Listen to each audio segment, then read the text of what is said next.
hoje a presidência do Brasil.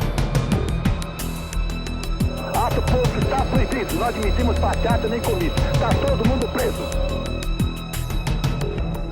Poderemos fazer deste país uma grande nação. Vamos fazer.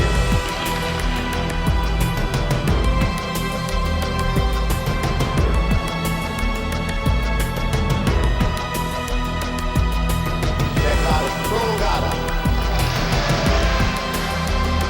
o documento da liberdade.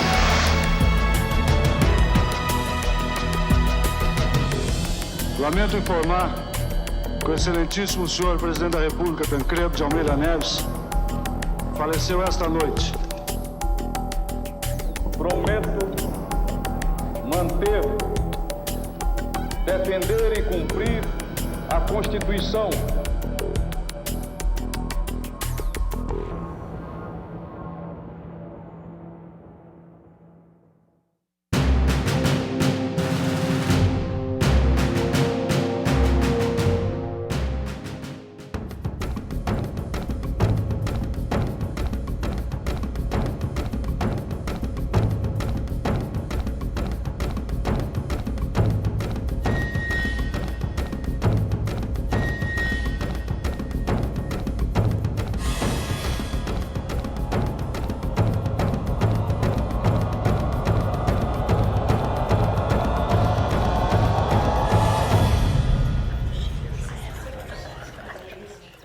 Quero dizer que considero a vida política totalmente incompatível com o espírito, com a maneira de ser do soldado.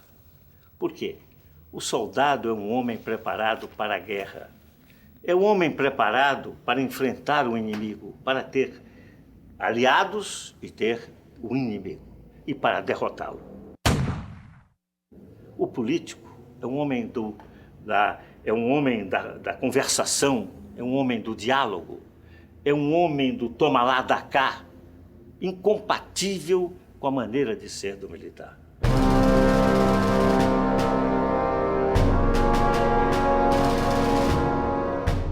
Bem, então, os militares foram políticos ao longo de toda a vida republicana, por quê? Primeiro, porque não havia democracia. A democracia é um fato muito recente na vida desse país. O quadro político-militar, depois desses 100 anos, mais de 100 anos da proclamação da República, ele mudou principalmente em função do final do regime militar, iniciado com o golpe de 64, quando os militares se retiraram da cena política e, de certa maneira, tiveram abortado um projeto que era muito deles, que era um projeto de Brasil grande potência, das grandes obras, de um certo nacionalismo que teve seu ápice, por exemplo, no governo Geisel. Esse tipo de intervenção militar hoje não encontra mais espaço nessa política de enfraquecimento do Estado, do neoliberalismo, etc. Obviamente que o Exército, como tal, teve um papel importante na instalação da República. Os 2 primeiros mandatos foram de militares. O Exército, na República Velha inteira, teve constantemente em revolta, sustentou a Revolução de 30, fez oposição ao regime no período democrático, 45, 64, houve várias tentativas de golpe. Portanto, é um século de presença dos militares na política.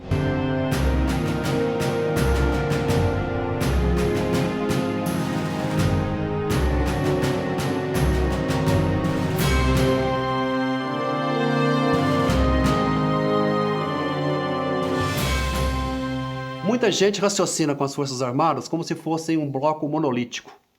Nunca foram. Sempre houve correntes dentro das Forças Armadas. Por exemplo, nesse regime de 64, claramente predominava uma corrente moderada e uma corrente de linha dura. A corrente de linha dura, além do extremismo político, do anticomunismo exaltado, da recorrência às vezes até a métodos violentos, ela se caracterizava por preconizar a permanência do regime militar por tempo indefinido. Já os moderados queriam que essa intervenção fosse breve e corretiva. Foi com esse discurso que Castelo Branco assumiu em abril de 64. O presidente Castelo dizia, quando o general comandava a escola de Estado-Maior e eu era seu aluno, ele dizia exatamente que tinha essa frase, dizia, a ditadura é muito fácil de entrar nela, o difícil é sair. Bom, o golpe de 64 chegou depois do governo do Goulart. O Goulart era, como disse um especialista em política, a sombra do Getúlio, ou queria ser a sombra do Getúlio, e era muito fraco.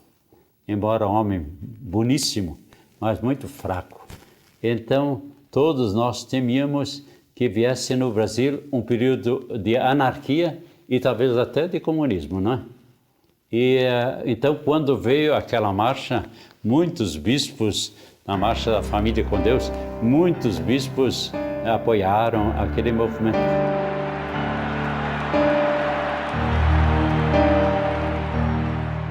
Em 64, houve aquelas famosas marchas, eram marchas e eram nitidamente, estimuladas por setores da igreja e que pegava muito a chamada classe média da sociedade e classe média de igreja assustada com o comunismo. E fui mesmo ao encontro das tropas até perto do Rio, Três Rios, e lá fui encontrar os mineiros e perguntei se eles precisavam de assistência religiosa. Então eles me responderam uma coisa bem mineira, né? Mineiro não é bobo, ele não quer morrer nem matar. Então nós vamos dar um passeio até o rio e vamos arrumar as coisas e depois nós voltamos para casa. O senhor pode ficar sossegado. Eu voltei então para casa, mas sempre com a simpatia de que não entraria nem a anarquia, nem o comunismo.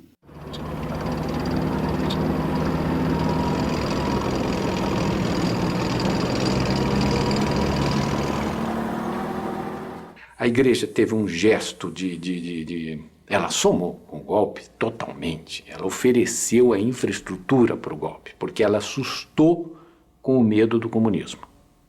Então, o medo do comunismo fez com que ela tivesse um comportamento irracional e colocasse a massa católica na rua de classe média para cima. Não é a mesma coisa, pai. O PCdoB só come criancinha nacional. O que foi o movimento 64? A classe média se sentiu ameaçada pelo discurso, quer do Partido Comunista, quer do Brizola, que sempre teve um discurso, vamos dizer, veemente demais, e tinha uma clara aspiração a suceder ao Jean Goulart. E entre os militares, o fenômeno da insensatez do João Goulart de quebrar a hierarquia e buscar apoio em sargentos.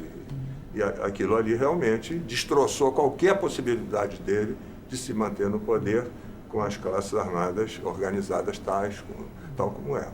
A partir, como eu já disse, de 35, nós ficamos sobre esse impacto da ação comunista. Essa ação comunista foi crescendo. A partir de 61, depois que Jango assumiu o governo, por desistência de Jânio Quadros, ele foi envolvido pela esquerda, foi envolvido pelos sindicalistas, foi envolvido pelaquela gente toda, e nós começamos a pressentir que nós estávamos em vias de receber, de arcar com a existência de uma república anarco-sindicalista.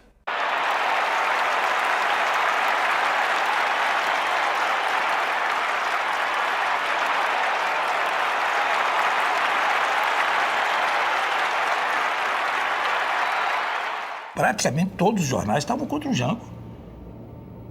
Porque o desgoverno era total mesmo. Quer dizer, os jornais eram muito opinativos, não é mesmo?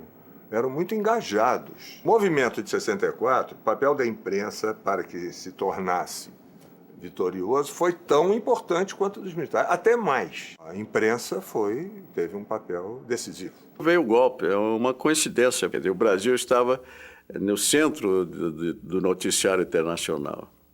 Então chega um cinema que ele se opõe àquilo tudo que está acontecendo, foi realmente uma grande revelação, né, para o mundo.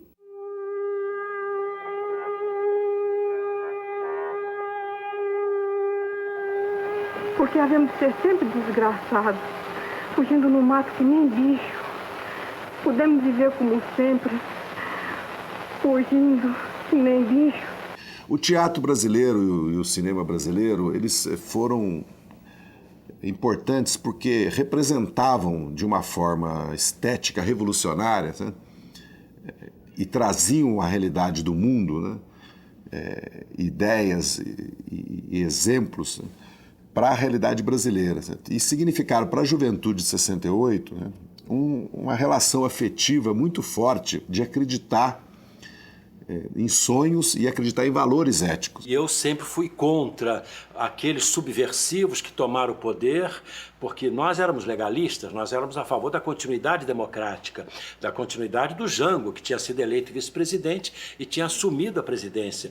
Quer dizer, ser a favor do Jango era ser legalista. E eles eram subversivos que chamaram a nós subversivos. A partir do sequestro do embaixador americano, mudou a relação, né, do poder com a liberdade.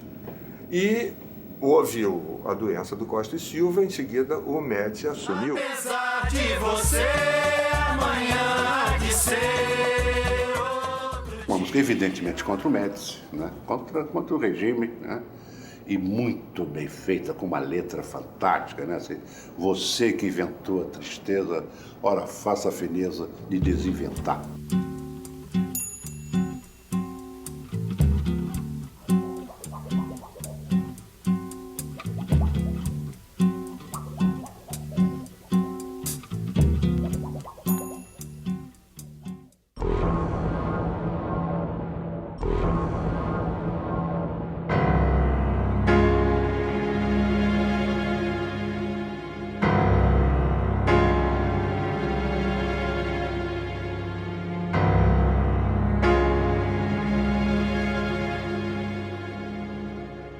O regime começou a perder o controle da violência a partir da morte do estudante Edson. Não pela morte em si do estudante Edson, mas pelo que veio depois. O estudante Edson estava fazendo a sua refeição baratinha no restaurante estudantil do Calabouço e houve uma infelicidade, houve um erro da polícia militar e ele foi morto. Foi morto e houve uma reação brutal. A parte estudantil tomou, era uma bandeira para a confrontação com o regime. A partir daí as reações foram crescendo, houve o episódio da Candelária, houve as grandes passeatas, a passeata dos 100 mil. Os estudantes tinham mais peso político naquela época do que depois, do que no Brasil de hoje, ou mesmo de quando eu voltei para o Brasil do exílio, já no final dos 70, começo dos 80, porque eles ocupavam um espaço que era dado por um movimento operário mais fraco e um movimento de assalariados de classe média praticamente inexistente. Pede-se às pessoas que evitem o centro da cidade, onde o governo está travando um diálogo com os estudantes. A ditadura quis fazer, não conseguiu, né? Com o movimento estudantil, aquilo que tinha feito com o sindicato. Estatuto padrão, recursos do governo, né? Você não podia cobrar anuidade, o recurso era do governo, já vinha no caixa da faculdade, inegibilidades, eleição indireta para DCE, OE e UNE, proibição de atividade política, fez uma carta da Lavoro para os estudantes. E nós derrotamos no plebiscito nacional. E nós vencemos. 80% dos estudantes em todo o país votaram.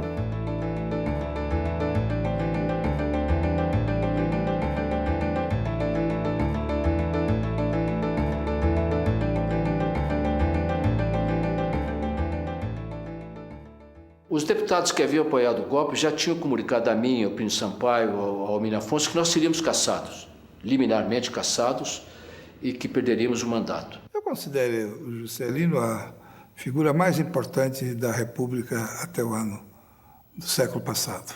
Eu tive até a obrigação de informá-lo que ele foi cassado. Ele reagiu bastante no telefone em relação à atitude do Castelo. Me lembro bem, ele disse, ele vai entrar pela porta do fundo da história.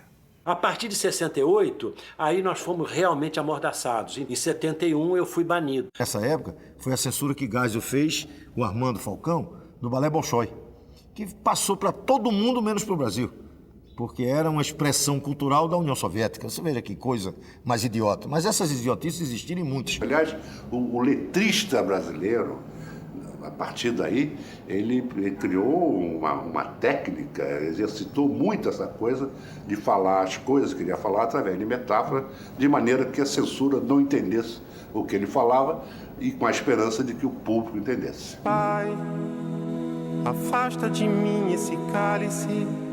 Pai, afasta de mim esse cálice. Pai, afasta de mim esse cálice. Aviso: é perigoso e ilegal ler esta sessão nas entrelinhas. Os militares tinham problemas com os intelectuais e artistas porque nós somos uma categoria que não gosta de censura e que não tolera a repressão a ideias. O censor disse assim, eu não estou entendendo esta peça. Aí tem uma coisa aí dentro que eu não estou entendendo. Deve ser alguma coisa subversiva que eu não estou percebendo.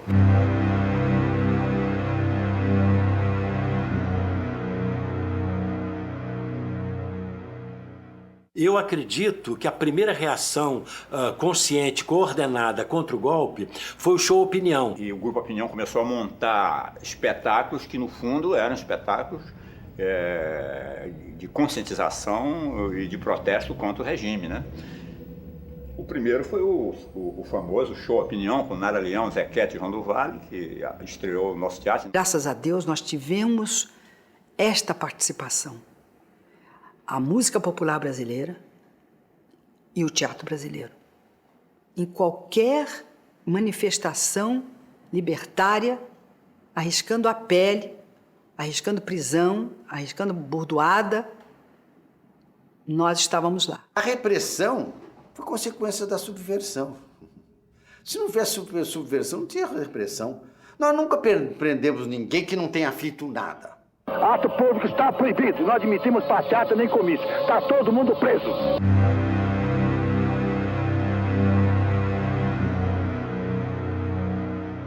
O que caracterizou o processo político brasileiro da esquerda armada foi uma incrível proliferação de siglas. Foram mais de 50, porque cada organização se dividia em outra, essa em mais outras, e assim sucessivamente. Então, havia militantes que no período de 1 ano ou 2 passavam por 4 ou 5 organizações. E quando eram presos, sob tortura, podiam informar sobre cada uma delas. Então é claro que nessas condições não há clandestinidade que resista. E tudo isso favoreceu o trabalho repressivo da ditadura militar.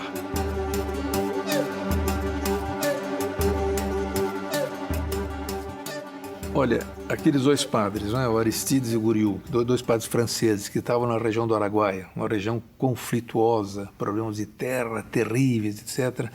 Esses padres tomaram partido, evidentemente, dos poceiros, dos trabalhadores do campo que estavam ali, tomaram partido. E como eram estrangeiros, vamos expulsá-los do país. Não queremos padres que venham de fora para fazer esse tipo de trabalho. Quando então morreu na tortura o estudante da USP, Alexandre Vanucchi Leme, ele que era um grande líder entre os estudantes, se reuniram 11.000 estudantes, vieram à noite, pelas 10, 11 horas, e queriam que eu fosse lá.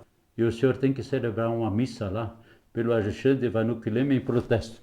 Eu disse, celebrar uma missa cercado de soldados, cercado de polícia, isso não vai repercutir em São Paulo. Vocês venham para a catedral.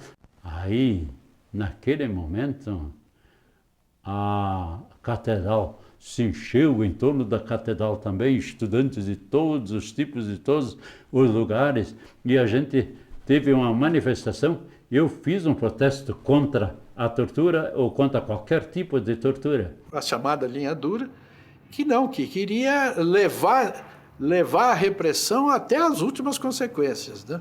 Isso se viu claramente e acabou, digamos, tendo um conflito agudo e claro já no governo Geisel.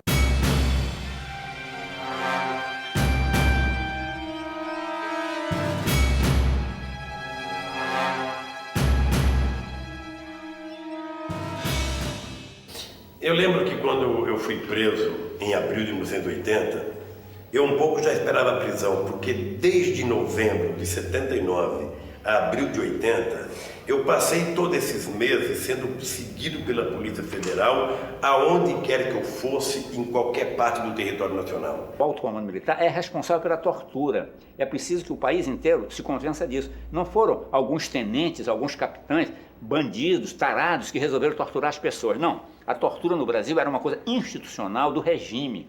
Eu fui preso numa câmara com ar refrigerado, que eles levavam ao grau, que eu ficava tremendo de frio, né? com um espelho cego que me impedia de ver o que estava lá fora quando eu estava sendo visto pelos caras, com aparelhagem de som para me torturar, até me azucrinar com barulho.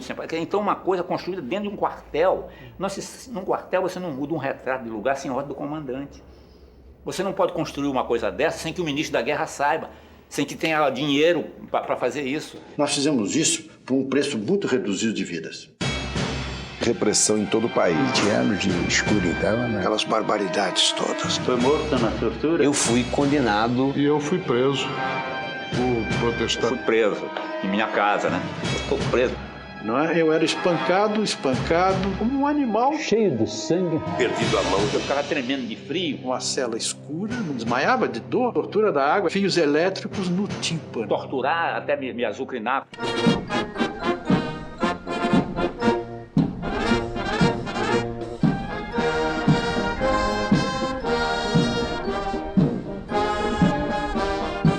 Os primeiros anos da República foram de uma ditadura militar.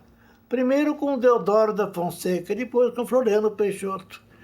Foi uma luta muito intensa entre facções políticas que queriam assenhorar-se do poder. A luta pelo poder é uma constante da história. Esse começo foi uma espécie de pecado original, né? O autoritarismo profundamente entranhado no regime político brasileiro, na cabeça daqueles que entravam na política para assumir postos, etc., a influência do positivismo muito forte e marcando desde já a forte presença dos militares na vida política. O Arthur Bernardes, quando assumiu, que acabou governando 4 anos em estado de sítio, ele passou a ter conflitos nítidos com a juventude militar, com os oficiais mais modernos, onde surgem os tenentes, e daí a questão do tenentismo, que aí sim já tinha uma aspiração maior.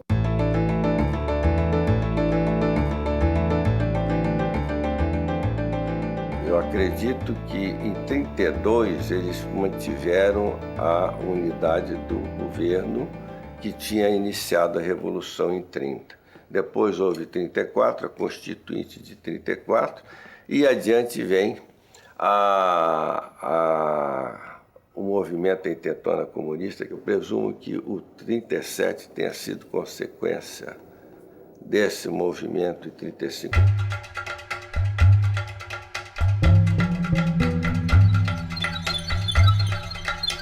A relação entre Getúlio e os militares sempre foi uma relação muito, vamos dizer assim, forte. Você não faz a Revolução de 30 sem um comando militar. O comando militar foi o de Góes Monteiro.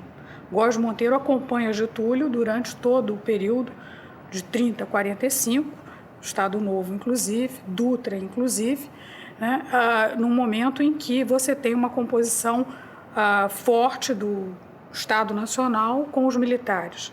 Certamente que em 45 fica nítida que os militares estão contra Getúlio, né, quando voltam da FEB, eles tiram o apoio de Getúlio, então, na verdade, Getúlio perde a composição com os militares naquele momento, e em 50 ele volta com outro tipo de composição militar. Né? Em 54, não há dúvida nenhuma que houve uma nova aliança militar com a UDN, que acaba na morte de Getúlio, no suicídio de Getúlio.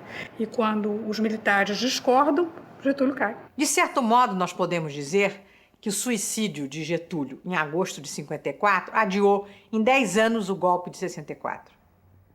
Porque as forças políticas que se dividiam em relação ao getulismo eram as mesmas de 64. Os grupos militares eram os mesmos. Sobre os militares. Gente difícil, estes militares, quando desconfiam que a força vale mais que a disciplina. Mas é sempre bom lembrar que mesmo os governos civis sempre tiveram uma deferência especial em relação aos militares.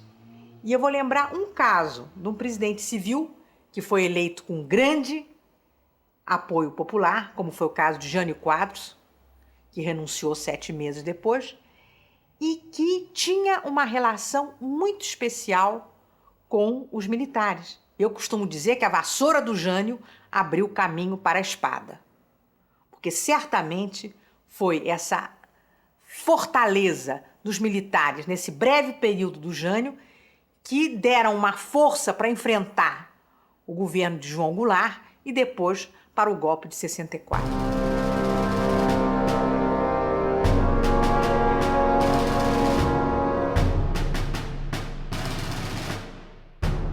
Eu acho que os militares aprenderam isso.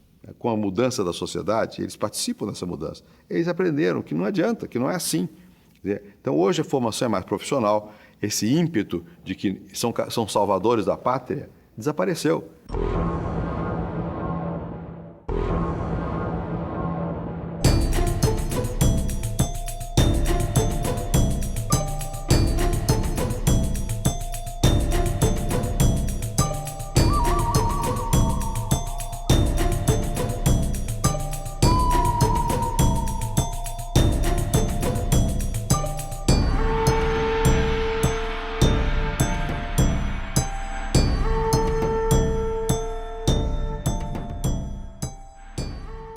A censura nunca foi decretada no Brasil, ela nunca foi decretada.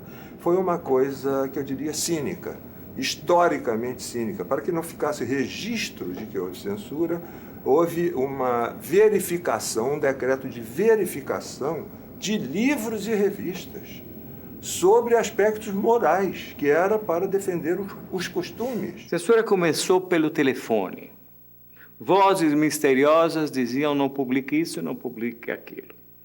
Depois passou a ser praticada pelo telex. Engraçado que muitas vezes eu soube de fatos que estavam acontecendo no país, mas que as redações ignoravam e que os nossos prezados censores nos comunicavam. Não falar na guerrilha do Araguaia. Aí eu soube, por exemplo, que havia uma guerrilha no Araguaia. Eu me lembro que houve um momento em que eu recebi um telefonema do chefe da Casa Civil, que me disse, olha, se você continuar assim, eu vou fechar o seu jornal. Isso nos levou a moderar, nos obrigou, dizendo melhor, a moderar a oposição ao governo.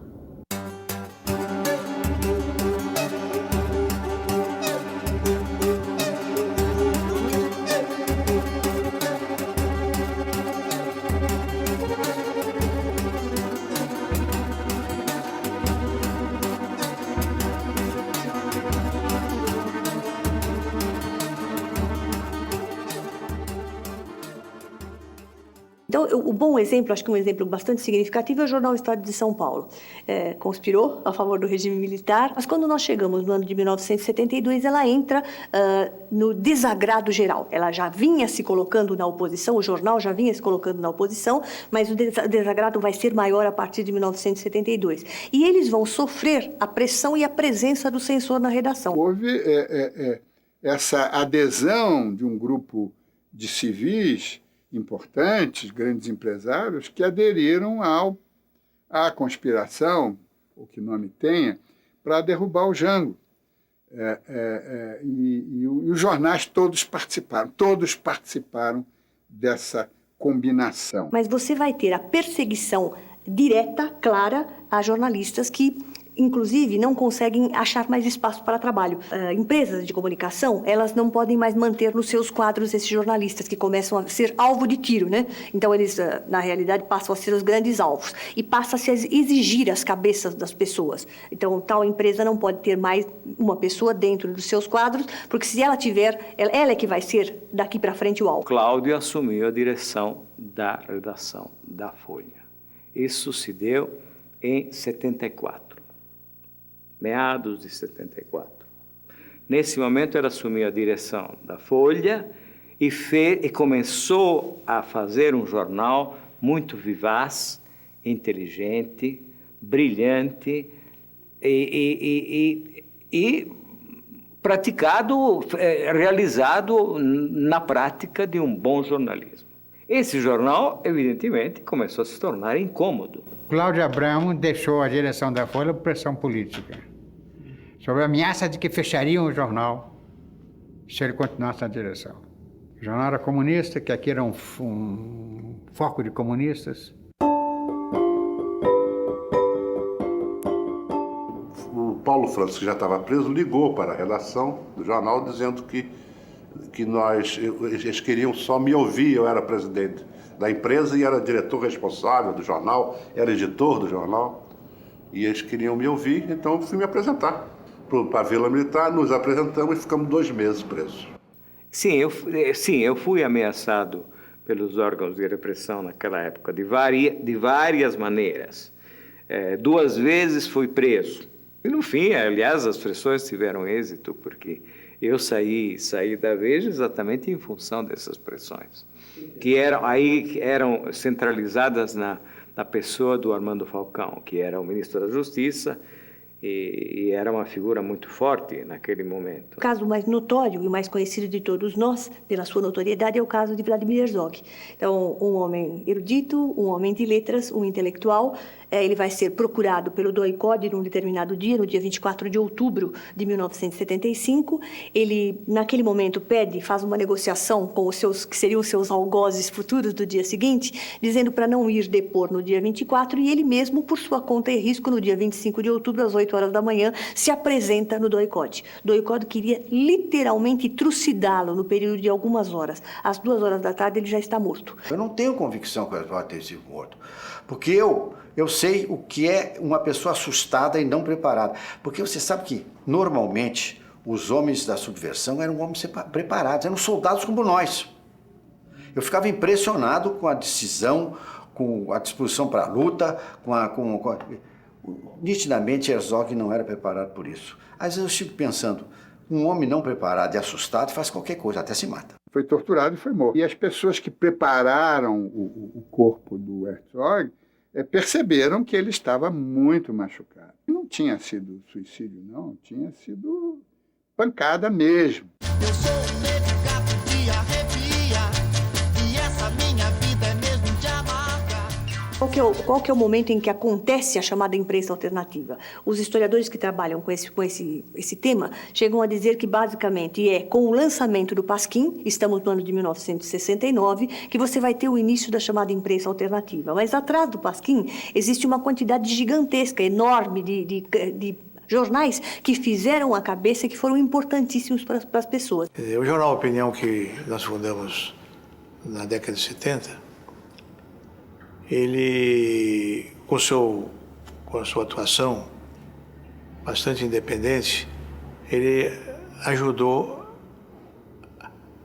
e bastante a abertura política que veio a ocorrer no final dos anos 70 e 80. O caso do jornal Opinião é um caso lapidar de destruição pela ação da censura. Não dá para você jogar com a censura. Com uma censura que leva as suas matérias prontas no início da semana e que vai te devolver essas matérias na quinta-feira, quando essas matérias já estão velhas. Olha o muro, olha a ponte, olha o dia de ontem chegando.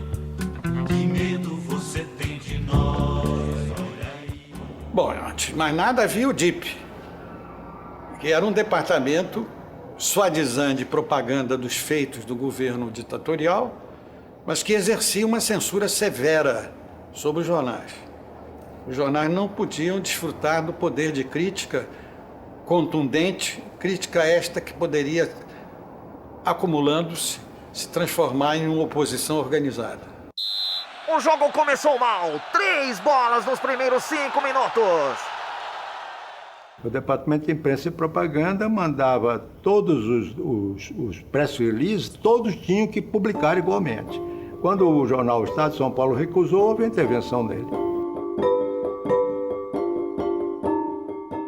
Mas eu acho que Getúlio nunca teve imprensa, principalmente em 1954. Ele não tinha um jornal que o defendesse. Você lê a história da última hora, o Weiner consegue trazer o Getúlio, atrair o interesse do Getúlio para o lançamento do jornal, usando exatamente esse argumento: o senhor não tem imprensa. A Última Hora foi um jornal, certamente, que tinha uma visão de defender os interesses político-partidários de um governo constituído e de um partido político, e de 2 partidos políticos legitimamente constituídos. No entanto, ele foi pré-julgado por esse motivo, coisa que hoje em dia é natural, se vê financiamento a jornais, a televisões, etc. E, no entanto, ele foi pré-julgado por esse motivo. Mas a carestia, naquele momento, estava também determinando um grau significativo de impopularidade do Getúlio, o que possibilitou vamos dizer, que se incrementasse aquela agitação feita pelo Carlos Lacerda com um contingente militar para a tentativa de derrubar o Getúlio, sempre sob a acusação de que, sob a capa democrática, estava o velho autoritário. Eu sempre estive na linha, né, dos combatentes, compreendeu? A ação política de Carlos Lacerda. Então, no dia da nossa posse no Congresso, Lacerda também tomando posse como deputado federal. Eu vou interpelar esse sujeito. Fui para o microfone ali, fiquei nas proximidades do microfone. E a mesa fazendo a chamada. Fulano de tal, assim eu prometo. No juramento, né? Fulano de tal, assim eu prometo. Pô, Carlos Lacerda, antes dele dizer assim eu prometo, digo, pela ordem do senhor presidente, este é um juramento falso. Ele está jurando aqui dentro a democracia, está pregando o golpe lá fora. Não deu tempo de nada, nem de cortar o microfone, as campainhas, aquele barulho. Foi aquela ovação no Congresso, compreendeu? E ele ficou, compreendeu? O que é isso, o que não é isso, compreendeu?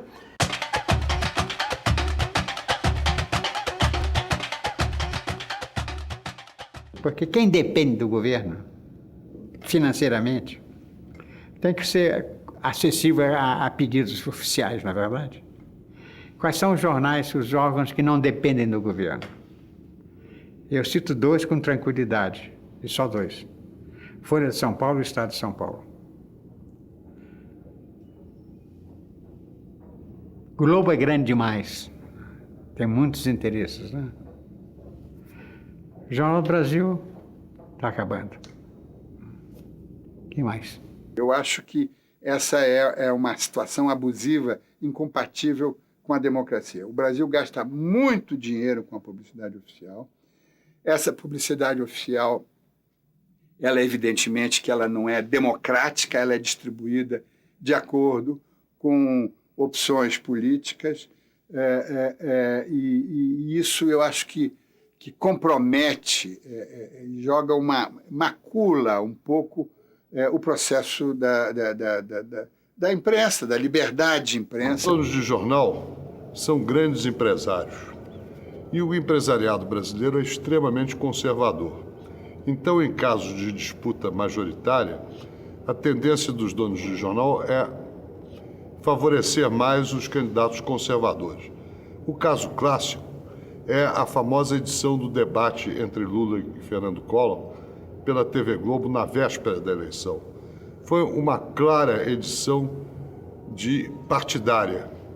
Foi uma edição em que a TV Globo tomou uma posição a favor de Collor e aparentemente foi decisiva na vitória do famigerado Fernando Collor contra o Lula. Evidentemente que a imprensa escolheu um candidato. Isso, que o debate tenha sido editado ou não tenha sido editado, eu acho isso uma coisa menor, mas que a imprensa escolheu um candidato, né? E o candidato escolhido pela imprensa foi o Collor, não foi o Lula. A relação dos políticos com a imprensa é uma relação, de um lado, conflituosa e, de outro lado, harmoniosa. Ela é conflituosa na medida que a imprensa fiscaliza, digamos, a atuação de todos os setores públicos, executivo, legislativo, judiciário. Mas onde ela encontra um campo mais fértil para a crítica é no legislativo. Por exemplo, um deputado faz uma coisa inadequada. Começa-se um processo de apuração e depois de cassação. Aquilo lá compromete toda a instituição. Quer dizer, a imprensa não focaliza o caso do fulano, mas há uma certa generalização em relação àquele episódio. E isso eu acho ruim, porque a instituição legislativa é uma instituição muito importante para a democracia. Aliás, eu costumo dizer que legislativo e imprensa são irmãos siameses. Quando vem um movimento centralizador, a primeira coisa que ele faz é abater o legislativo. A segunda é abater a imprensa.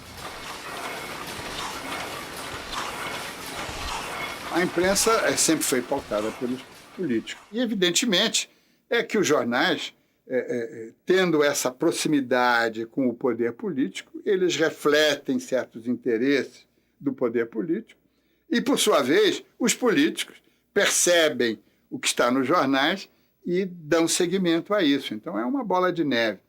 Eu tenho a impressão de que nós estamos ainda bastante longe de você ter uma imprensa rigorosamente isenta e rigorosamente equilibrada, equidistante. Isso vai levar muito, mas muito tempo ainda.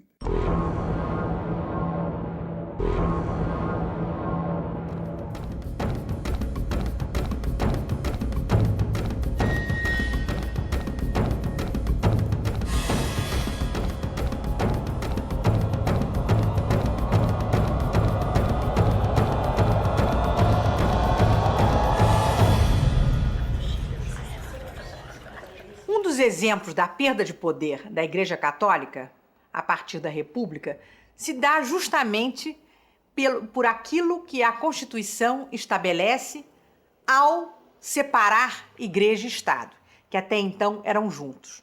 Foi uma separação institucional importante, mas que na prática ainda teve muito pouco efeito.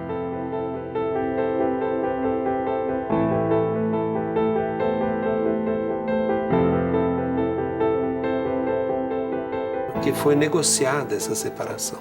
Então, embora ela fosse obra do Estado, o texto da separação foi feito por Rui Barbosa, a 4 mãos, com o arcebispo primaz do Brasil, Dom Macedo Costa, que tinha sido professor do Rui Barbosa. Então, de um lado, tem o texto do Rui Barbosa, que assegura que o Estado se torna um Estado laico. E, de outro lado, o que Dom Macedo pedia, dizer, então, separou e que o Estado não intervenha, deixe a Igreja com liberdade e também não a prive daquilo que é necessário para ela poder cumprir a sua obra, que eram os bens eclesiásticos. Porque a Igreja Católica continuou tendo uma influência muito grande na vida política, muito grande, por exemplo, em relação aos caminhos, às orientações da educação nacional. Todo um movimento importantíssimo em defesa da escola pública, laica,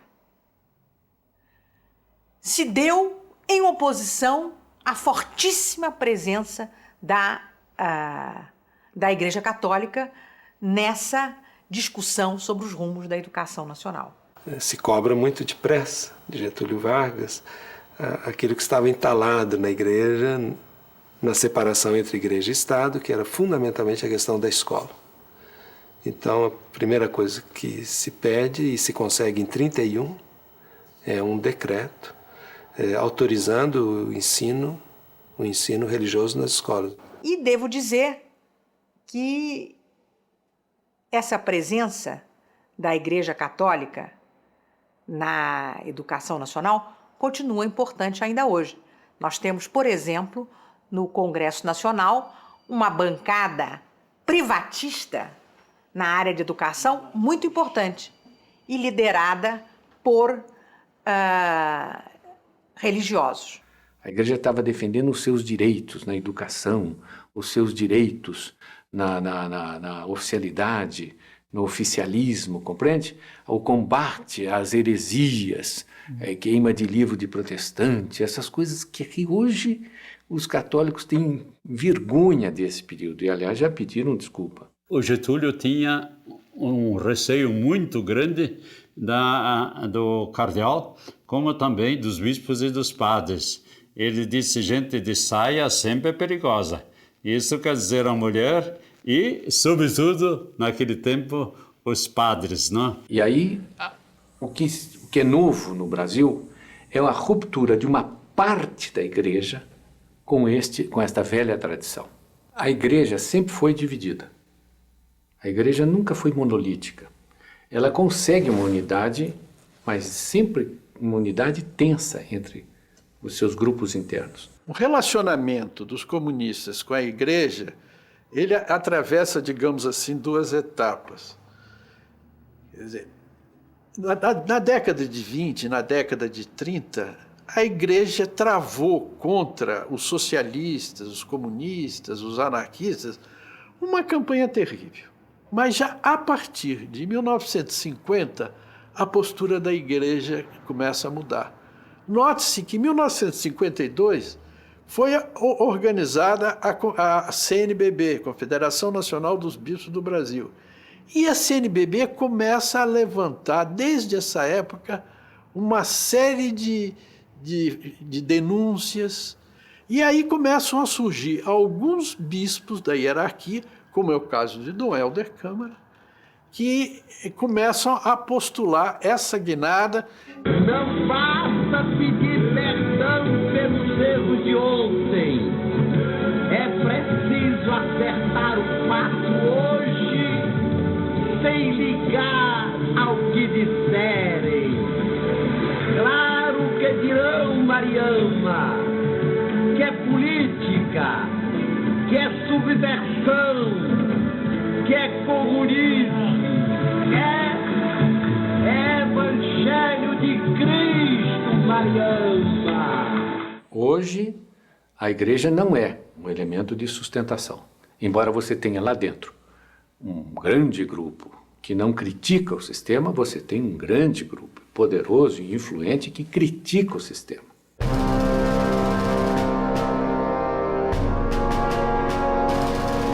Bem, a igreja, depois de ter apoiado o golpe militar de 64, a partir de mudanças, inclusive a nível mundial, né, na igreja, do Concílio do Vaticano II, de Medellín, da Teologia da Libertação, passou a jogar um papel político no Brasil, tanto progressista e democrático. E foi, na verdade, uma parceira muito importante, tanto no movimento estudantil, como na reorganização do movimento operário, né? Como no apoio ao Sindicato de Trabalhadores Rurais, como na oposição à ditadura militar e na defesa dos direitos humanos. Mas até nós chegamos a levar para uma reunião dos bispos algumas pessoas torturadas, para os bispos verem a tortura física, porque a tortura moral, a tortura psíquica a gente não pode ver, não, mas as pessoas eram de uma credibilidade incontestável, não, elas foram aí para mostrar a seus bispos para que o testemunho de paz fosse assinado ao menos pela metade mais um dos bispos de São Paulo. E foram eles então que me mandaram falar com o Médici, e eu fui falar ao Médici e perguntei: sou presidente do episcopado e venho pedir que se façam processos antes de condenar as pessoas a um regime de prisão, de tortura e mesmo de desaparecimento. Será que não é possível isso? E ele respondeu: nós não arredamos 1 milímetro. O senhor fique no seu lugar na sacristia, que nós sabemos o que fazer. E tremia com a mesa. Eu me retirei de lá e pensei: meu Deus, a igreja está realmente diante de uma pessoa que quer derrubá-la. Te cuida, que a barra está pesando pras cobras. Mas eu não sou cobra. Prova pra eles, prova. Por exemplo, o que sempre se disse muito no tempo das comunidades de base, é que a proposta que a igreja trazia era uma proposta de luta, de sofrimento, de dificuldades. Você entra na comunidade, você tem que assumir a sua condição de sujeito, você tem que participar da luta da comunidade, você tem que participar do cotidiano duro e fazer superar esses problemas.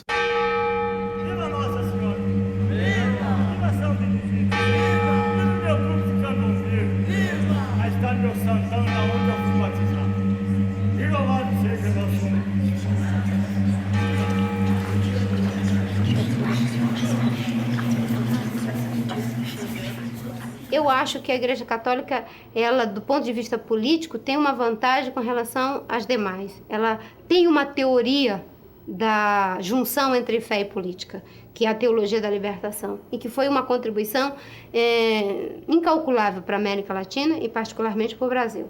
As igrejas evangélicas, eu diria que elas estão engatinhando num processo de começar a fazer essa junção entre os princípios éticos do cristianismo e os princípios que devem nortear as nossas ações do ponto de vista da nossa vida secular. Eu que convivi com aquela igreja do passado, que era terrivelmente reacionária, que dava todo o apoio aos elementos direitistas, às oligarquias locais, eu vejo hoje essa postura da igreja como um salto gigantesco e altamente positivo. Tanto os militares como a igreja sempre foram forças do sistema, forças de sustentação do sistema dominante no país, né? E aí, o que é novo no Brasil é a ruptura de uma parte da igreja com esta velha tradição. É verdade que em alguma outra questão, eu acho que a igreja, a igreja não, os setores da igreja, às vezes eles assumem certas posições fora da realidade. Mas isso é secundário, diante da grande contribuição positiva que a igreja dá para o avanço social e democrático do Brasil. E como dizia o próprio cardeal Leme, o cristianismo não é bastante político e a política não é bastante cristã.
É que os jornais estão muito apegados às bandeiras da isenção e da independência, da equidistância, do não engajamento, mas na realidade eles estão engajados, eles estão